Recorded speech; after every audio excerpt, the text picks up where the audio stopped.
बिस्मिल्लाहिर्रहमानिर्रहीम। अस्सलाम वालेकुम नाज़रीन, आप देख रहे हैं गोइंग अंडरग्राउंड और मैं हूं आपका होस्ट बिलाल हैदर चट्टा। नाज़रीन, आज हम इशूज़ पर बात करें। पाकिस्तान तहरीक इंसाफ कहा जाता था इस मुल्क की शायद सबसे मकबूल जमात। उस जमात का लीडर इमरान खान शायद इस मुल्क का सबसे मकबूल लीडर था। और अब क्या हो रहा है? आए रोज़ हम देखते हैं कोई ना कोई MPA, कोई ना कोई MNA पार्टी छोड़ कर जा रहा है। ऐलान हो रहे हैं, प्रेस कॉन्फ्रेंसेस हो रही हैं और कहा जा रहा है कि हम पाकिस्तान तहरीक इंसाफ से लाताल्लुकी का इजहार कर रहे हैं। आज की बात की जाए तो डॉक्टर शीरी मज़ारी साहिबा, और शीरी मज़ारी साहिबा जो हैं उन्होंने भी पाकिस्तान तहरीक इंसाफ छोड़ने का ऐलान कर दिया। छोड़ी क्यों? शायद वो छठी बार गिरफ़्तार हुई रिहा होने के बाद, और बड़े दुख से, बड़े गम से उन्होंने कहा कि मैं पाकिस्तान तहरीक इंसाफ को छोड़ रही हूँ और मज़ीद मैं इस पार्टी के साथ नहीं रहूँगी। उसके साथ फ़याज़ुल हसन चौहान साहब की बात की जाए तो उन्होंने भी यही कहा। बल्कि शीरी मज़ारी साहिबा के स्टेटमेंट में पहले आपको बताऊँ, उन्होंने कहा कि 12 दिन रिहाई और गिरफ़्तारी हुई, यानी जैसी रिहा होती थी फिर गिरफ़्तार होती थी। और उनकी बेटी मीडिया पे और हर तरफ हमने देखा कि जो ईमान मज़ारी उनकी बेटी है वो बड़ी मुश्किल में थी। वो बार बार माँ को विक्ट्री का साइन बनाने से भी रोकती रही। और बड़ा मुश्किल वक्त होता है किसी भी औलाद या वालिदैन के ऊपर जब उनका कोई भी चाहने वाला प्यारा जेल में होता है, कैद में होता है।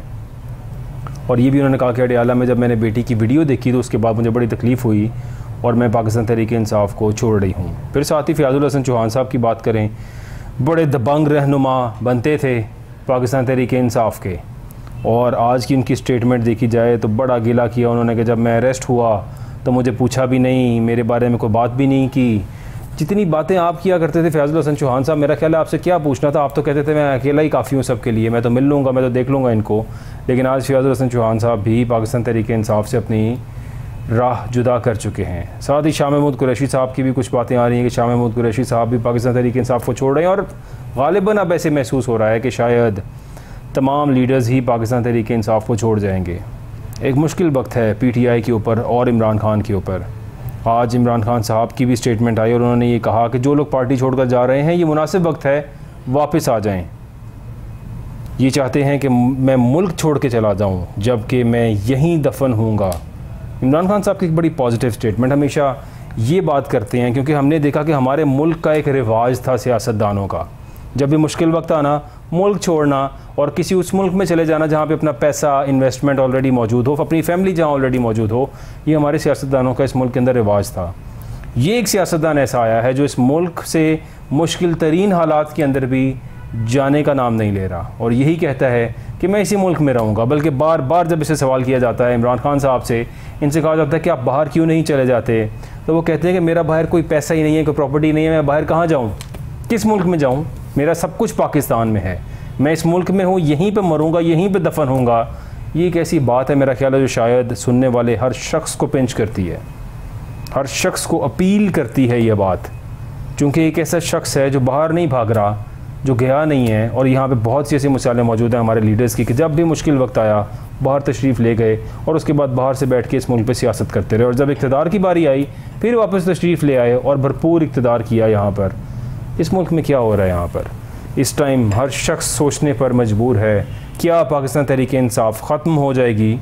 जिस तरह हमने देखा कि शायद इससे भी ज़्यादा मुश्किल हालात, अगर हम अपनी हिस्ट्री को देखें तो इससे भी मुश्किल हालात पाकिस्तान पीपल्स पार्टी पे रहे। एक आमिर का दौर था और जो वो वक्त गुजारा पाकिस्तान पीपल्स पार्टी ने, सरेआम कोड़े भी खाए पीपल्स पार्टी के लोगों ने। अगर वो पार्टी ख़त्म नहीं हुई तो क्या पाकिस्तान तहरीक इंसाफ ख़त्म हो जाएगी? क्या इन लोगों के छोड़ने से ये पार्टी इसी तरह ऑब्सोलीट हो जाएगी? क्या होगा इस मुल्क के अंदर? इस सब पे बात करने के लिए हमारे साथ मौजूद हैं शाहिद महमूद भट्ट साहब, नुमाइंदा नून लीग के। Sir thank you so much for joining us. साथ तशरीफ़ फरमा हैं डॉक्टर कैस असलम साहब। Sir thank you so much for joining us. अपनी बात का आगाज़ करूँगा भट्ट साहब से। ज़ाहिर है रहनुमा है नून लीग के, और इस टाइम पे जो हो रहा है, the most glad party here is Noon league, क्योंकि वो जो चाहते थे शायद, जो उनकी ख्वाहिशात थी, जो उनकी बातें थी, उसके मुताबिक सब कुछ हो चुका है। अकॉर्डिंग टू द प्लान चीज़ें सब कुछ हो चुकी हैं, या जो ख्वाहिशात थी उसके मुताबिक। किसी की बेवकूफ़ी थी या लोगों को जो नहीं करना चाहिए था, हर किसी ने अपनी लिमिट क्रॉस की। रेड लाइन बना दिया इमरान खान को कि इमरान खान हमारी रेड लाइन है। और फिर जो इंतशार 9 मई को हुआ, ऐसा कभी नहीं मुल्क के अंदर होना चाहिए था। हमारे शोहदा की, हमारे तमाम उन आर्मी का इमलाक हो, फ़ौजी इमलाक हो, तनसीबात हो, उन सब को जो नुकसान पहुँचाया गया इंतहाई काबिल मज़म्मत है। उन तमाम किरदारों को कैफ़रे किरदार तक पहुँचाना चाहिए जिसने अपना हिस्सा डाला इस सब के अंदर। लेकिन किसी मासूम के साथ ज़्यादती नहीं होनी चाहिए, किसी ऐसे शख्स के साथ जिसने कुछ ना किया हो उसके साथ ऐसा कुछ नहीं होना चाहिए। ये बड़ा मुश्किल टाइम है तमाम उन लोगों पे भी जो ऑपरेट कर रहे हैं और जो जिस तरह से लोगों को कैप्चर कर रहे हैं। बट साहब किस तरह से देख रहे हैं सर आप मुल्क की हालात को? बस साहब थैंक यू वेरी मच। आपने बड़े बर्निंग इशू पे हमें आज बुलाया है। देखिए सर, ये कौमों में बड़ा मुश्किल वक्त आते हैं, तो ये पहली दफ़ा मुश्किल वक्त नहीं आया पार्टियों के ऊपर। आप बात कर रहे थे हमेशा मुख्तलिफ पार्टीज़ की, आपने रेफरेंस भी दिया जी। मैं स्टार्ट वही करता हूँ कि पीपल्स पार्टी एक रूट्स लेवल की पार्टी थी जी। भुट्टो को फांसी हुई, लोगों को क्या क्या तकाइलाफ हुई, लेकिन पार्टी के जो लोग थे जी मोस्टली उनके साथ कमिटेड है। लेकिन वजह क्या थी? दे वर द ग्रूम्ड पीपल्स, उनकी पोलिटिकल रूट्स नहीं, इसलिए वो स्टैंड करके। उसके बाद हमारी पार्टी आती है मुस्लिम लीग नून। आप देख लें कि हमारी पार्टी ने सबसे ज़्यादा सर्विसेज दी, आवाम को सबसे ज़्यादा खिदमत भी की, लेकिन इसके बावजूद भी हमारी पार्टी के ऊपर भी बेशुमार जो है ना मुश्किलात आई। और सबसे बड़ी मुश्किल उस वक्त आई जब मुशर्रफ साहब ने हमारी 2 तारीख को ख़त्म कर दिया और मियां नवाज शरीफ साहब को जो और शहबाज शरीफ साहब जिला वतन कर दिया। लेकिन चूंकि मैं रेफरेंस में बात करूँगा कि मैं आज भी ये रेफरेंस कोट करना चाहता हूँ कि जब मियां नवाज शरीफ साहब जेल में थे, शहबाज शरीफ साहब जेल में थे, यकीन जानिए कि उस वक़्त भी बेगम कलसूम नवाज शरीफ साहबा की लीडरशिप में हमने काम किया जी। हम चागी तक गए, हम नोशकी गए, हम कैद ज़दा इलाकों में गए, पूरे पाकिस्तान में उनके साथ गए। लेकिन ऑनेस्टली स्पीकिंग उन्होंने जिस जगह भी वो गई हैं, जहाँ भी आर्मी आई है, उन्होंने आर्मी को जाके सलूट किया। मैं रिसेंटली उसकी एक और मिसाल बताता हूँ। अब हमारी पार्टी के ऊपर 6 सितंबर 2000 को मुस्लिम लीग नून उस वक्त डिवाइड हो रही थी, जिस तरह ये आज डिवाइड हो रही है इनकी पार्टी। ठीक है, 6 सितंबर को मैं खुद I was sitting with the Begum Kulsoom साहबा की गाड़ी में मैं बैठा हुआ था और उनके साथ ही मैंने कहा बाजी हमें आज जुम्मे शोहदा है, 6 सितंबर है, आज हमें पार्टी मीटिंग की बजाय हमें शोहदा की जाके कब्रों पे जाके उनके लिए दुआएं करनी चाहिए और वहाँ फूलों की चादर चढ़ानी चाहिए। ये चट्टा सा रिकॉर्ड है कि बेगम कुलसूम नवाज शरीफ साहबा उस वक्त हमारे साथ 6 सितंबर 2000 को उन शोहदा की कब्रों पे गई हैं जिनको इन लोगों ने, इस पार्टी के बेवकूफ़ों ने, उन दहशतगर्दों ने जाके उन शोहदा की कब्रों की भी हुर्मती की है। मिसाल मैंने इसलिए दी है, ये फ़र्क होता है पार्टीज़ में जो लोग काम करने वाले होते हैं, जब उनके मुश्किल काम वक़्त आते हैं अल्लाह मियाँ भी उनकी मदद करते हैं, उनके हौसले भी बुलंद रहते हैं। ये चूंकि पार्टी आई जिस तरीके से आई थी, हम तो ये समझते थे जिस तरीके से ये बनाई जा रही है, ये बनी है, ये इसी तरह हवा के झोंके से आंधी की तरह आएगी और तूफान की तरह चली जाएगी। और यही हुआ है। अब देखे डेली, अब 9 मई से पहले कोई इनका लीडर, कोई इनका बंदा ये नहीं कह रहा कि इमरान खान जो अच्छा नहीं है। 9 मई से पहले तमाम की स्टेटमेंट देख लें, वो कहते थे जी इससे बड़ा लीडर पाकिस्तान में आज तक पैदा नहीं। रेड लाइन है हमारी, कहते थे हमारा वो पाकिस्तान को रेड लाइन छोड़ गए थे, वो कहते जी हमारा जी है। ठीक है, पाकिस्तान को भूल गए। लेकिन इमरान खान साहब को अगर देखें तो 96 से लेकर उन्होंने यानी अपनी सियासी जद्दोजहद का जो आगाज किया 1996 से किया और इक़्तिदार आके उनको प्राइम मिनिस्टरशिप आके 2018 के अंदर मिली। क्या इस एक चंद दिनों की बनी हुई पार्टी थी सर? इस सर मैं कहता हूँ जी, देखो पार्टी तो वो बनी क्या थी, आप कहते हैं 18 साल से बनी, वो तो शरफ दौर में भी उनके साथ नहीं है, कोई पार्टी नहीं थी उस वक्त। बस उन्होंने उनको लॉन्च हुए थे कि मैंने उनको एक प्लान के तरीके से किसी वक्त से इंट्रोड्यूस कराया जा रहा था इस मुल्क में कि ये एक बंदा जो है मुस्तकिल का जो है ना, इसको हम इसमें लॉन्च करते हैं मुस्तकिल बुनियादों पर। वो ये नहीं, वो उन्होंने फ्यूचर एक बनाया हुआ था कि इस बंदे के जरिए हम जो है ना जी पता नहीं क्या करेंगे या क्या उनके जो हिडन प्लान्स थे इंटरनेशनल लॉबीज के, मैं तो ये कहूँगा तो वो थे, वो उन्होंने इंट्रोड्यूस किया। लेकिन असल बात यहाँ ये होती है कि जब तक अवाम की आपको सम्मति ना मिले आप जो मर्जी कर लें, लेकिन जब तक आपको अवाम वोट नहीं देती, जब तक आपको अवाम जो है फैसिलिटेट नहीं करती, अवाम आपको इज्जत नहीं देती, आप लीडर नहीं बनते। वक्ती तौर पे हालात की नज़र में आपको ज़बरदस्ती बनाया जाता है, लेकिन कदर लीडर की उसी की होती है जो दिलों में बसता है। और लोग हमारे क्यों कहते हैं कि जी मियां नवाज शरीफ को क्या कहते हैं जी, हमारा वो लीडर जो हमारे दिलों में बसता है। बेशक वो इंग्लैंड में बैठा है, एग्जाइल में गया, सऊदी अरब में गया है, बड़ा इंटरनेशनल दिल है, बात उसके दिलों में है। लोग किधर है? वो तो हमारे दिलों में है जी। ये पब्लिक की ओपिनियन है, ये आप सर, ये पब्लिक क्या ये पब्लिक ओपिनियन है? मैं दोबारा आपसे सवाल करता हूँ। मैंने आपको अपने इंटरव्यू में भी बताया कि there is a difference in Nawaz Sharif and Imran Khan.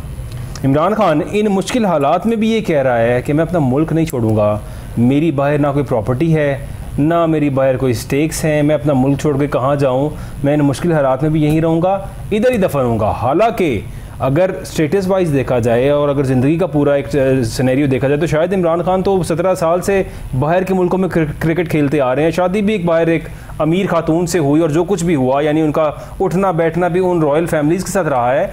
उनके लिए बड़ा आसान था बाहर जाना, फिर भी बाहर ना जाने का फैसला किया इमरान खान ने। क्या ये बात अपील करती होगी अवाम को, या नवाज शरीफ हमारे दिलों में बसता है, बैठे लंदन में हो, खा पी वहाँ पे रहे हो, अयाशी उधर कर रहे हो, लेकिन नवाज शरीफ साहब हमारे दिलों में बसते हैं? अवाम का ये बयानी है, क्या बयानी है? वैसे मैं इस चीज़ में थोड़ा सा डिफर करूँगा आपको। मैं ये बता, देखिए किसी वक्त भी मियाँ नवाज शरीफ साहब ने ये नहीं अपनी ख्वाहिश का इज़हार किया कि मुझे बाहर भेजा जाए।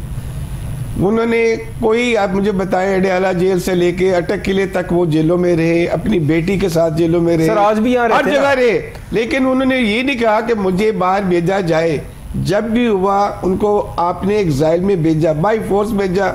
किस तरह शहबाज शरीफ साहब ने गारंटी दी है अभी रिसेंटली, और उन्होंने कहा कि ये अपना इलाज करा के वापस आ जाएंगे।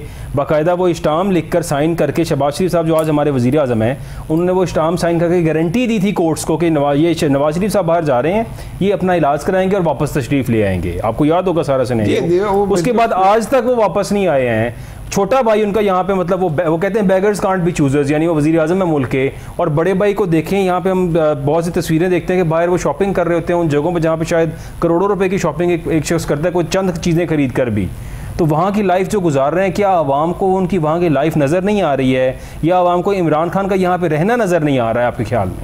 बेटा साहब, जितना मेरे ख्याल में पाकिस्तान के लिए, उनके लिए दर्द है, या जो हम जो बड़ा कैसा दिल में दर्द होगा कि वो किसी और मुल्क में बैठ के आप अपना दर्द जगा रहे हैं। मैं ये कहता हूं, इस मुल्क की आवाम के सामने नहीं है। वो आज उनको अगर डिसाइड कर दिया जाए कि नवाज शरीफ साहब इस मुल्क के वजीर आज़म हैं, भागे चले आएंगे इस मुल्क वापस। लेकिन अब दर्द बड़ा है अवाम के लिए, और वजारत पास नहीं है, वजीर आज़म नहीं है, ना अहल है, चूंकि यहाँ से अदालतों को फेस नहीं करना चाहते हैं तो वो लंदन बैठे हुए हैं। लेकिन दर्द बड़ा है अवाम के लिए दिल के अंदर। नहीं, वो तो बिल्कुल, देखिए ना, वो तो कोर्ट, हम तो कहते हैं कि जो ही उन्होंने वापस आना है, उन्होंने कोर्ट को फेस करना है। सर पता नहीं कब वापस आना है। साथ ज्यादती भाई वजीर आज़म बन गया है, तमाम इदारों से क्लीन चिट्स मिल गई है। नैब ने अभी रिसेंटली शहबाज शरीफ साहब को, हमजा शहबाज को, सलमान शहबाज को, सबको क्लीन चिट्स दे दी हैं। तमाम केसेस खत्म हो चुके हैं, गवाहान फौत हो चुके हैं, दुनिया फानी से जा चुके हैं। और क्या होगा तो नवाज शरीफ साहब वापस आएंगे? ऐसा क्या, किस चीज़ का इंतजार हो रहा है? बस सर अब टाइम बिल्कुल जो है ना, उनकी सेहत जो है बिल्कुल जो अल्हम्दुलिल्लाह फिट हो गई है, फिट होने वाली है, होने वाली है, अभी भी होने वाली है। काफी ज्यादा उनकी इंप्रूवमेंट है। हम तो ये काफी सालों से सुन रहे हैं कि नवाज शरीफ साहब फिट होने वाले हैं, पता नहीं कहां फिट होने वाले हैं। He will visit Pakistan. Doctor Qais Aslam साहब, आप भी सर बातें सुन रहे हैं और कुछ मुस्कुरा भी रहे हैं, और थोड़ा सा मुआवजना अगर बात का स्टार्ट यहाँ से किया जाए, क्योंकि अभी बहस ये छिड़ी हुई है between the two leaders, one Nawaz Sharif and other Imran Khan. एक मुश्किल वक्त में यहाँ पर ही मौजूद है, कहता है जितना मर्जी मुश्किल वक्त आ जाए, मैंने मरना भी होगा, मैं यही मरूंगा, मैं इस मुल्क से बाहर नहीं जाऊंगा। कैस साहब, क्या आपको ये बात समझ आती है, या ये बात समझ आए कि मुश्किल वक्त आ गया, तबीयत खराब का बहाना बनाकर मेरे डॉक्टर्स बाहर हैं, मेरे मॉलेज बाहर हैं, मेरे बच्चे बाहर हैं, बच्चे वो जो कहते हैं हम इस मुल्क के शहरी नहीं हैं, जहाँ पे उनके वालिद साहब वजीर आज़म हैं, 3 बार रहे और दोबारा भी ख्वाह है कि मैं यहाँ का वजीर आज़म बनूँ, या उनकी बहन शायद कोशिश कर रही है किसी भी तरह मुल्क की वजीर आज़म बनने की, वो भाई कहते हैं ये मुल्क हमारा नहीं है, हम यहाँ के शहरी नहीं हैं, उन्हीं बच्चों के पास लंदन में जाके आराम से रहा जाए। क्या वो लीडर है या ये लीडर है जो यहाँ बैठ कर कहता है कि जनाब मैं इस मुल्क से नहीं जाऊँगा, जो मर्जी हो जाए मेरे साथ? देखें, शुक्रिया आपका। बात ये है कि शुरू में जो आपने बताया कि छोड़ रहे हैं लोग पीटीआई को जी, तो वो मेरे जहन में एक अंग्रेज़ी का सेंटेंस आ गया, the rats leaving the sinking ship. Yes. मगर जिस दिन भी इलेक्शन अनाउंस हुए और अगर इमरान खान साहब ने हर गली मोहल्ले के लड़के लड़की को टिकट दे दिया तो वो लीडर बन जाएंगे।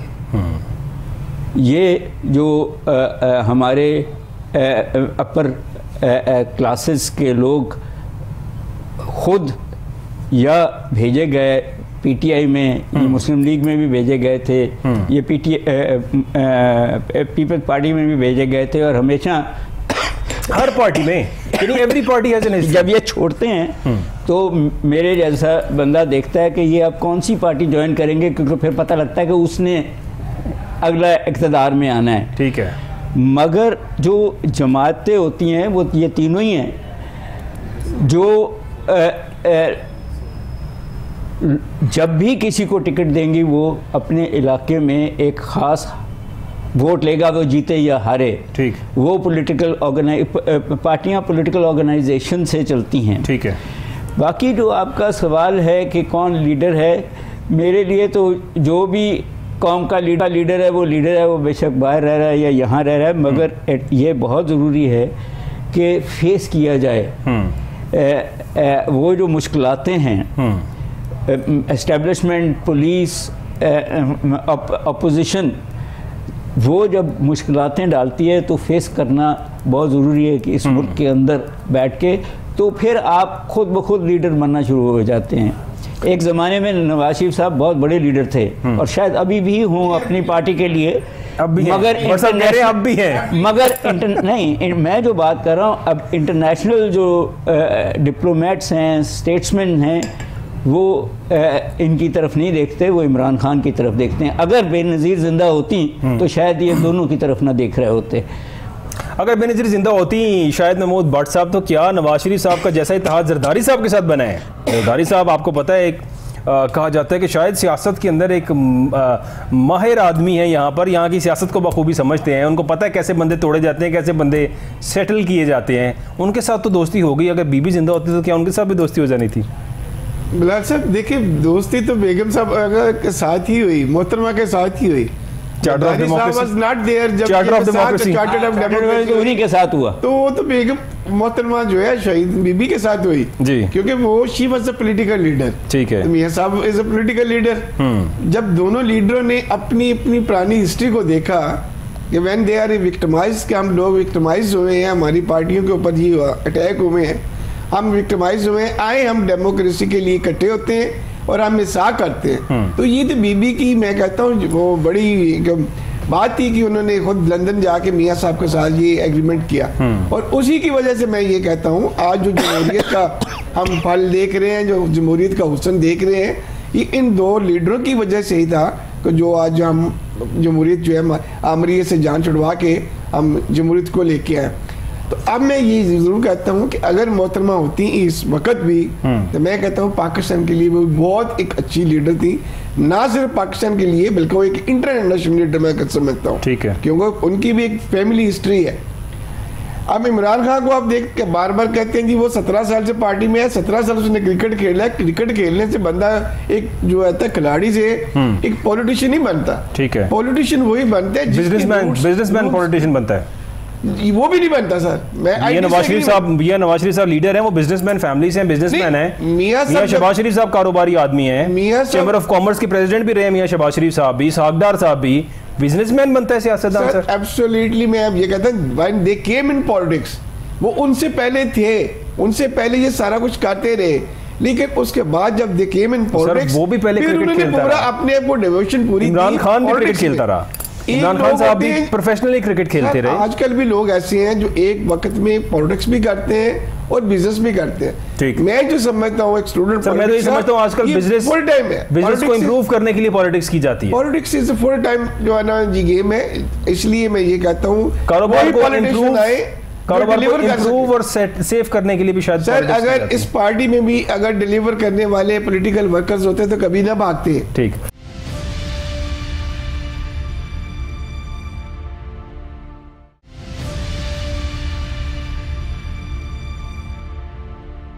बट साहब चार्टर ऑफ डेमोक्रेसी की बात की कि बीबी शहीद जो हैं वो जब मौजूद थी, मियां नवाज शरीफ साहब के पास चल कर गई। बीबी का बड़ापन, अल्लाह ताला उन्हें गरी के रहमत करे, और चार्टर ऑफ डेमोक्रेसी हुआ। पीपल्स पार्टी और नून लीग एक पेज पर नज़र आए हमें, और उन्होंने कहा कि नहीं, हम खुद से बैठते हैं, लेट द पार्टीज डिसाइड। तमाम स्टेक होल्डर्स बैठे हैं और ये सियासतदान बैठकर डिसाइड करें कि ये मुल्क कैसे चलना है, इसमें क्या कुछ होगा। इसके बाद हिस्ट्री अगर इजाज़त दें तो मैं थोड़ी सी बता। जी प्लीज़ डॉक्टर साहब। लंदन में नवाज शरीफ साहब ने सारी पॉलिटिकल पार्टीज़ को इनवाइट किया जी, जिसमें इमरान खान साहब भी थे, बेनज़ीर साहिबा भी थी और जमात इस्लामी भी थी, और वहाँ ये फैसला किया गया कि हम इलेक्शन नहीं लड़ेंगे। ठीक। सिर्फ पीपल्स पार्टी ने ये कहा कि हम इलेक्शन लड़ेंगे। फैसला नवाज शरीफ साहब ने करवाया कि नहीं लड़ेंगे। जब यहाँ आए चार्टर और डेमोक्रेसी ली तो यही दो पार्टी ने इलेक्शन लड़ा और बाकी सब में बाकी सब वो सो ये बड़ा इंटरेस्टिंग चार्टर और डेमोक्रेसी है कि सबको बुला के ज्यादा कर गए सर लोग ना। डॉक्टर साहब ये बात नहीं थी, असल में ये हुआ था जो आप बात कर रहे हैं जी। जब मिसाक हुआ था तो वो यही हुआ था कि आए हम मिल के इंतखाब लड़ते हैं और इंतखाब में हिस्सा लेते हैं। अच्छा। और बिल्कुल यही प्लान था, हुआ वो। तो फिर जब अनसर्टेनिटीज मुल्क में हुई, जब हालात ऐसे ख़राब होने शुरू हुए, तो फिर उस वक्त जो आप बात कर रहे हैं, कुछ पार्टियां वहाँ से भागी, हमने तो फिर हिस्सा लिया और हमें अल्हम्दुलिल्लाह अवाम ने वोट भी दिए। लेकिन उस वक्त चूँकि अनाउंस होने से पहले ही शहबाज शरीफ साहब अनाउंस होने से पहले नवाज शरीफ साहब ने फरमा दिया था 2013 में कि मैं वज़ीर आज़म बन गया हूँ।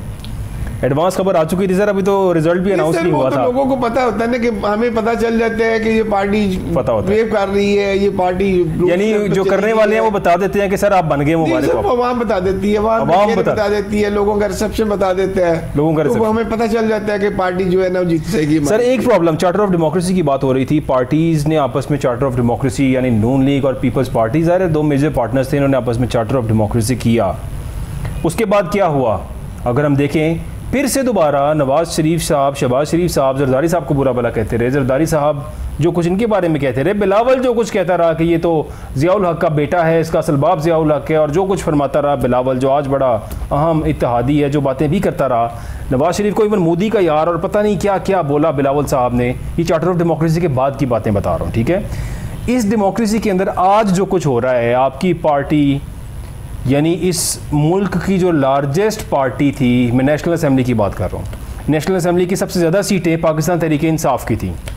आपकी पार्टी ने डेलिब्रेटली उसको एंटर नहीं होने दिया, नेशनल असेंबली के अंदर ऑपोजिशन में नहीं वेलकम किया, जबकि चाहिए तो ये था चार्टर ऑफ डेमोक्रेसी अगर हो गया था तो फिर आप लोगों ने वेलकम करते कि आए, let you sit in the opposition, एक प्रॉपर असेंबली चले जिसमें अपोजिशन हो, ना कि राजा रियाज साहब जैसे जो है वो अपोजिशन लीडर हो जो बाद में गिले भी करते रहे कि जनाब अब आप मुझे पहचानते भी नहीं हैं, हमने आपकी गाड़ियों पे झंडे लगवाए, आप लोगों ने कैदों में जेलों में होना था। ऐसी अपोजिशन को क्या कर, वैसे तो बड़ी आइडियल होगी किसी भी हुकूमत के लिए ऐसी अपोजिशन, लेकिन क्या ये डेमोक्रेसी है सर जिसमें यहाँ पे अपोजिशन है ही नहीं है पार्लियामेंट के अंदर? मैं कहता हूँ सर ये तो फिर उस पार्टी के लीडर की गलती है जिसने अपनी, मैं कहता हूँ उसकी, जिसको आप लीडर कहते हैं जी को पार्टी का लीडर, मैं कहता हूँ ये जो तबाही हुई है ना 3-4 साल मुल्क की, वो उसकी नेग्लिजेंस की वजह से हुई है। पहले 3 साल उन्होंने 4 साल डिलीवर कुछ नहीं किया और उसके बाद उन्होंने फिर मौका था, सारे स्टैट्स पॉजिटिव थे सर, मुझे इमरान खान के उतरते हुए स्टैट्स पॉजिटिव थे सारे। मैं बता रहा हूँ जी जो था वो हमें नजर आ रहा है जी, जो था सर ये तो अब नजर आ रहा है। 150 रुपए लीटर पेट्रोल था जब इमरान खान गया है, अब हमें कितने रुपए लीटर पेट्रोल मिल रहा है? वापसी का गेट लगना शुरू हो गया, उसके हम उसकी सजा हम खुद भुगत रहे हैं। सर ये कैसा ड्राइवर आया जिसने रिवर्स में गाड़ी चलानी शुरू कर दी? जब गाड़ी सीधी जा रही थी तो उस ड्राइवर को सीधी गाड़ी को कंटिन्यू करना चाहिए था, ना कि रिवर्स में लेके आना शुरू हो जाते। वो हर आदमी जानता है उस 3 साला दौर में जितनी करप्शन, जितनी यानी महंगाई हुई है, वो हमारे मेरे ख्याल में पिछले 30 साल से, तो मैं भी पॉलिटिक्स में हूँ, मैंने इतनी महंगाई नहीं देखी थी। एनी वो जो आप देख रहे हैं सर मुझे ये देखें, जब सर मुझे बताएं 30 साल पॉलिटिक्स की आपने बात की है जी जी, एक साल का मुआवजा करें, इस एक साल का जो आपकी हुकूमत इक़्तिदार में है और इससे पिछले के बाकी के 29 साल, क्या इस एक साल में महंगाई ज्यादा है गुज़िश्ता 29 सालों से? नहीं मैं कहता हूँ जी वो तो मैं सिर्फ इसे एक साल का पूछ रहा हूँ, चीज की जो वो दे गया ना मैं विरसे में, उस सर वो आपने विरासत ली क्यों? उस क्यों बनाया उस पार्टी को अपना वालिद और उससे विरासत ली आपने? कर गया जो IMF के साथ। अब देखें ना हमारा बजट आ रहा है ना जी, अब देखेंगे ना जो हमें जिम्मेदारी मिली है ना, हमने 1 साल अपनी सियासत को कुर्बान किया है, हमने लोगों की बातें सुनी है कि भाई आपने क्या डिलीवर किया है। अब 1 साल का रिजल्ट जो है तो क्लियर करवाएं सर, सारे मुल्क को डिफॉल्ट होने से बचा लिया सर, खुद अरेस्ट होने से भी बच गए। हालात ये थे अगर आप मुल्क को ना संभालते तो मुल्क आपका डिफॉल्ट में चला जाता। ठीक, हमने अपनी सियासत के ऊपर दब्बा लगा लिया कि आपने डिलीवर नहीं किया, लेकिन अब उसका रिजल्ट हमें 1 साल के बाद हमने मुल्क को बचा लिया, डिफॉल्ट होने से बचा लिया, IMF से जाने से बचा लिया। अब इंशाल्लाह रिलीफ आना शुरू हो गए हैं, अब आप पेट्रोल भी सस्ता हुआ है, मजीद सस्ता होगा और बजट में आपको वो चीज़ें वो रिलीफ मिलेगा जो शायद पिछले 30 सालों में भी ना। पेट्रोल सस्ता तो सर रशियन जो है वो ऑयल पहुंच रहा है और उसके बाद कहा जा रहा है कि शायद तेल मजीद सस्ता होगा। यस, एक अच्छा उसमें जो है वो रेट कम आएगा। लेकिन 1 साल पहले इमरान खान साहब भी ये तेल लाना चाह रहे थे, तब जो कुछ हुआ उसके बाद आप लोगों को तेल लाने में 1 साल लग गया। इस 1 साल के अंदर जो भुगतना पड़ा है आवाम को, चूँकि साल पहले एक शख्स कहता था, वो शख्स जो मुल्क छोड़ के नहीं गया, यहीं बैठा हुआ, कहता जितना मुश्किल हालात भी आ जाए मैं यहीं मौजूद हूँ, वो शख्स कहता था कि रशिया से तेल ले लेते हैं, गंदम ले लेते हैं, हमारे लिए बड़ा बेहतर फ़ायदा हो जाएगा। लेकिन बेगर्स ऐसे आए कि उन्होंने आके रशिया का नाम ही नहीं लिया 1 साल, और 1 साल के बाद अब आके कहीं पे तेल वहाँ से लाना पड़ रहा है। ये जो 1 साल की मुश्किल थी, क्या ये 1 साल के अंदर कम नहीं हो सकती थी अगर रशिया से तेल ले लिया जाता? देखिए, ये सारे हमारे सफारती तल्लुकात हैं। मैं इसमें सारी पार्टियों को, ये under the leadership of Shahbaz Sharif साहब, PDM के वो लीडर नहीं है लेकिन प्राइम मिनिस्टर वही है, लेकिन इसमें पीपल्स पार्टी का भी रोल है, वज़ीर ख़ारजा उनके हैं, हमारे सफारती तल्लुकात हैं। शहबाज शरीफ साहब की बड़ा विजडम है कि उन्होंने देखे मुख्तलिफ कंट्रीज़ के साथ, अब ईरान, सऊदीया, पाकिस्तान, चाइना, रशिया, ये सारे जो एक ब्लॉक बन के आ रहा है, इसमें क्या हो रहा है? अब इसमें यही चीज़ें हो रही हैं कि जहाँ से हमें जो चीज़ सस्ती मिल सकती है, जहाँ से हमें आवाम के लिए रिलीफ मिल सकता है, we should go to the debt countries. हमारा किसी के साथ, किसी मुल्क के साथ कोई ऐसा इशू नहीं है, हमारी कोई उनके साथ जंगे नहीं है, लेकिन हम एक ब्लॉक में अपना लेबल लगवा चुके हुए हैं कि वही अर्दा जी USA ब्लॉक में थे और हमें इधर से भी कुछ नहीं मिल रहा था। अब देखिए, ईरान से आपको बिजली सस्ती मिलेगी सर, उधर से आपको तेल सस्ता मिलेगा, ठीक है, अवाम को रिलीफ मिलेगा। जब ये चीज़ें रिलीफ मिलेंगी, अवाम में खुशहाली आएगी, मुल्क में एग्रीकल्चर सस्ती हो जाएगी, आपकी प्रोडक्शन ज़्यादा हो जाएगी, आपकी इंपोर्ट कम हो जाएगी, आपकी एक्सपोर्ट बढ़ जाएंगी, आप अपने पाँव पे खड़े हो जाएंगे। और यही एक लीडरशिप की क्वालिटी होती है कि वो कश्ती को बड़े भंवर से निकाल के बाहर लेके आए। और मैं ये कहता हूँ, बड़ी बात है शहबाज शरीफ की, ये उसका बड़ा ब्रेन है। मैं कहता हूँ कि इतने बड़े पॉलिटिकल सेटअप को, मुख्तलिफ जो है पार्टीज के लीडर्स को एक प्लेटफॉर्म में इकट्ठा करके उनकी भी राय ली और वो अपनी बातें मनवाई जो इस मुल्क के लिए फायदेमंद है। सर, मुल्क के लिए फायदेमंद तो है, मैं आपको बताता हूँ। टेक्सटाइल सेक्टर हमारा पूरा बंद है, यानी पाकिस्तान की सबसे मेन जो रीढ़ की हड्डी थी हमारी, वो टेक्सटाइल थी, टेक्सटाइल की एक्सपोर्ट्स थी, तबाह कर दिया गया उस सेक्टर को इस 1 साल के अंदर। यानी कि आप ये समझें कि 1 साल के बाद अब आप कह रहे हैं कि हम मुल्क को शुरू करेंगे, टेक्सटाइल इंडस्ट्री का बेड़ा गर्क हो गया। जबकि इमरान खान के दौर के अंदर रिकॉर्ड एक्सपोर्ट्स हो रही थी टेक्सटाइल की, रिकॉर्ड यहाँ पे टेक्सटाइल इंडस्ट्री जो है वो परफॉर्म कर रही थी, यहाँ पे मैन्युफैक्चरिंग हो रही थी। किसी भी मुल्क ने तरक्की करनी हो, सवाल मैं करूँगा डॉक्टर कैस असलम साहब से, because he can understand it. Doctor साहब, किसी मुल्क ने तरक्की करनी हो तो क्या वो अपने मुल्क में प्रोडक्शन करें, चीज़ों को एक्सपोर्ट करें, बाहर से रेवेन्यू जनरेट करें, तब मुल्क में तरक्की होती है? या उन चीज़ों को बंद करके और बिजली महंगी कर दी जाए, गैस महंगी कर दी जाए, और जो कभी लोगों ने सुना ना हो गर्मियों में गैस की लोड शेडिंग, वो भी आवाम को दी जाए, और फिर भी कहा जाए कि लीडरशिप कमाल थी, परफॉर्म कमाल कर रही थी? डॉक्टर साहब, क्या एक्सपोर्ट्स प्रोडक्शन के थ्रू और मुल्क इस तरह बेहतर होता है, या 1-2 साल बंद कर दें और उसके बाद आहिस्ता आहिस्ता चलाने शुरू करें तो मुल्क ठीक होता है? मुल्क ठीक होता है सर प्रोडक्टिविटी से। मुल्क ठीक होता है जब आप इंडस्ट्रियलाइजेशन करते हैं, जब आप अपनी एग्रीकल्चर को मॉडर्न तरीक़ों से चलाते हैं, जब आप उस एग्रीकल्चर को अच्छा बीज, अच्छा पानी, अच्छी खाद देते हैं, जब आप जो है इंडस्ट्री को सस्ती बिजली देते हैं, मज़दूर को स्किल देते हैं, मज़दूर के बच्चे को जो है वही तालीम देते हैं जो मेरे बच्चे को मिल रही है, वो मुल्क तरक्की करना शुरू कर देते हैं। मगर जब आप सिर्फ रेवेन्यू इकट्ठा करते हैं और उस रेवेन्यू के ऊपर, मैं सिर्फ इस गवर्नमेंट को नहीं कह रहा, ठीक, 7 हुकूमतें चलती हैं उस पैसे पे जो हमारा मिडिल क्लास और हमारा कॉरपोरेट सेक्टर और हमारा गरीब आदमी देता है। फेडरल, 4 प्रोविंशियल, 1 GB और 1 आज़ाद कश्मीर।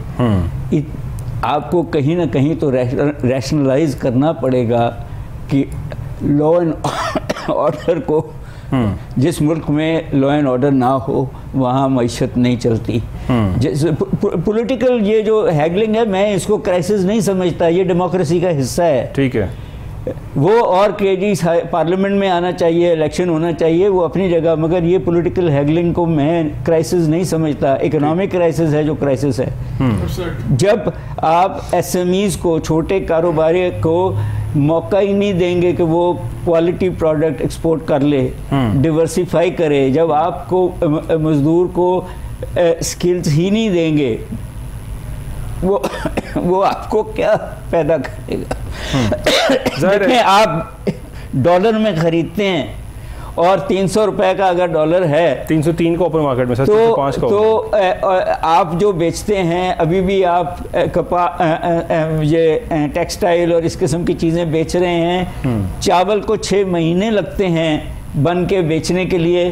कंप्यूटर जो आप लाते हैं वो एक दिन में कई सौ आपको कहीं ना कहीं तो इस बैलेंस को पूरा करना पड़ेगा। बेचने हैं ना हम। अगर आपने अनाज खरीदना है तो मशीनें बेचनी पड़ेंगी, अगर मशीनें खरीदनी है तो अनाज बेचना पड़ेगा।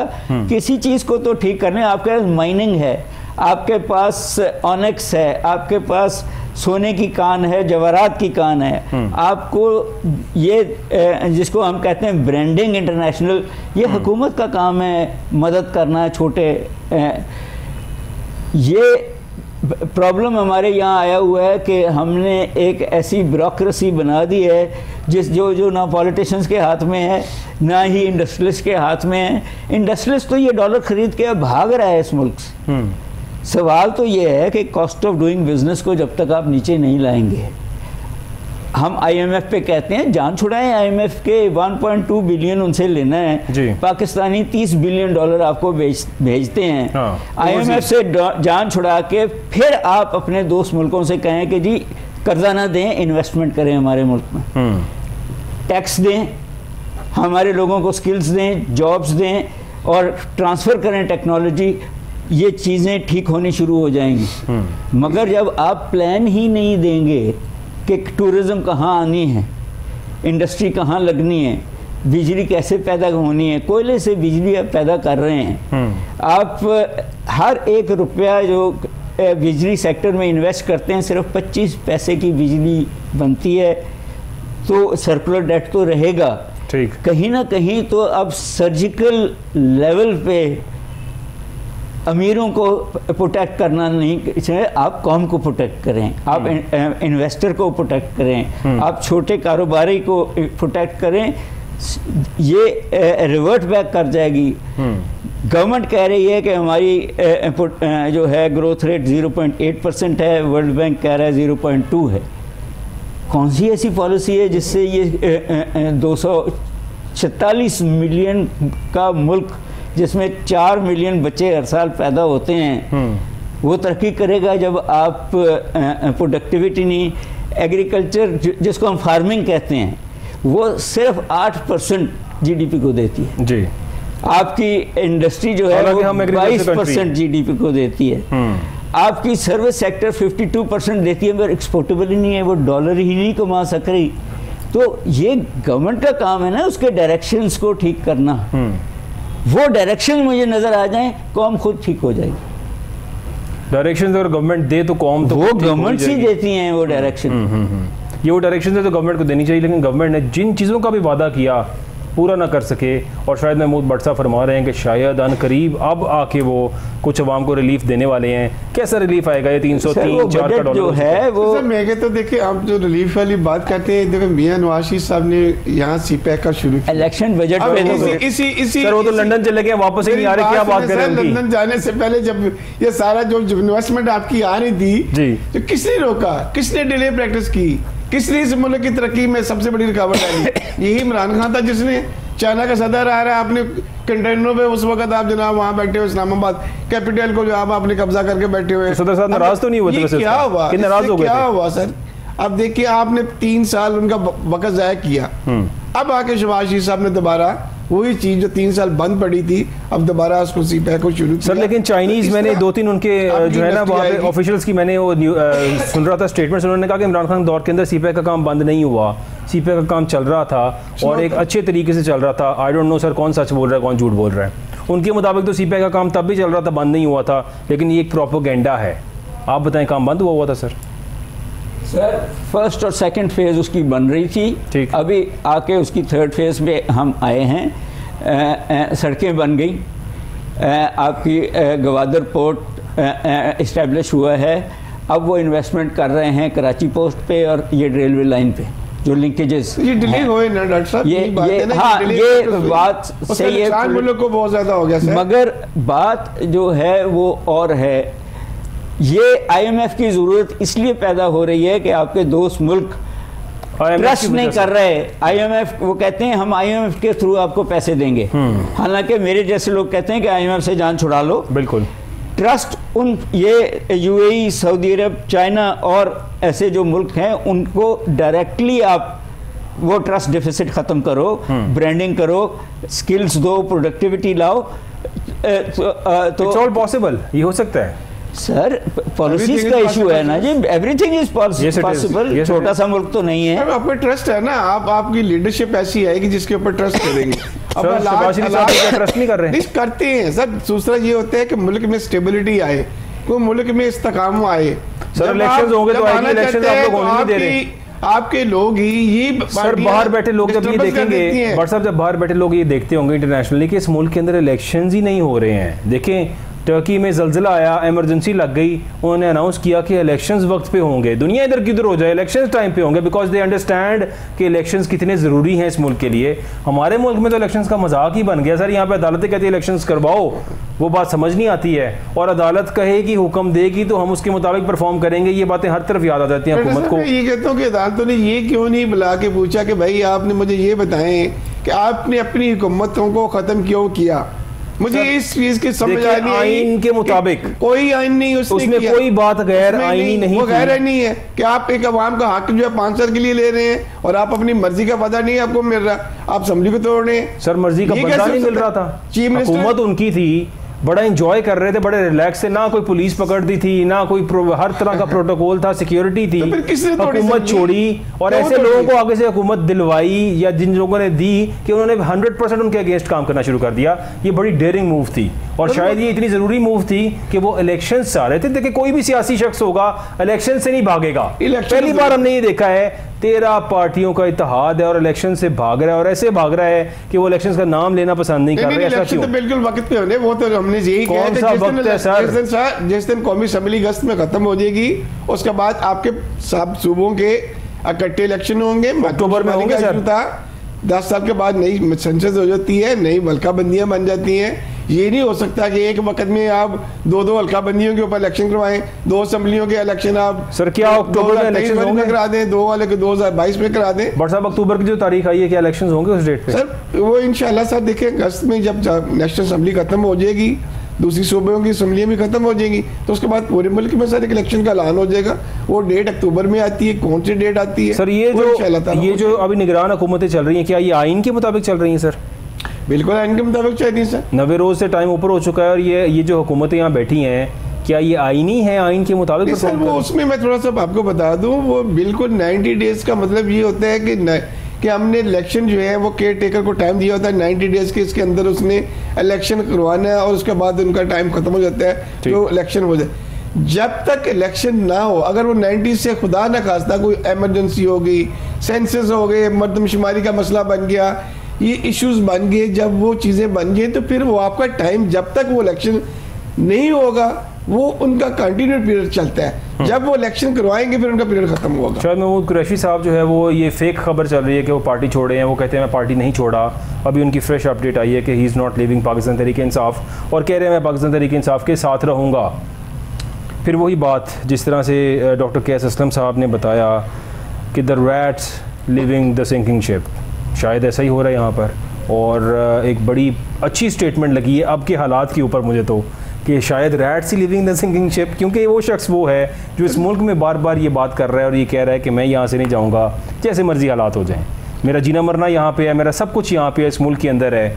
लीडर से ऐसी स्टेटमेंट्स की तवक्को करती है आवाम, यही चाहते हैं। मुझे ये सब बार बार कह रही थी वो नहीं जा, वो बच्चे तो उसके बाहर बैठे हुए हैं। अगर इतने वो नेशनलिस्ट है अपने बच्चों को हसन हुसैन जैसे बच्चे तो करते हैं गरीबों की। सर वो हसन हुसैन जैसे बच्चे नहीं है सर, जो कहते हैं कि ये मुल्क ही नहीं है हमारा, पाकिस्तान ही नहीं है हमारा, हमने इस मुल्क में नहीं जाना। अब देखेंगे सब चीजें भाग जाएंगी ना, ये सब जहाँ से टाइटैनिक से भाग रहे हैं ना सब। अब कहेगा जी मेरे पास मजलूमियत का कार्ड है, ये निकालेंगे, अच्छा जी मैं अपने बच्चे को लेके आता हूँ, वो इस पार्टी को कभी नहीं ऐसा ये होएगा।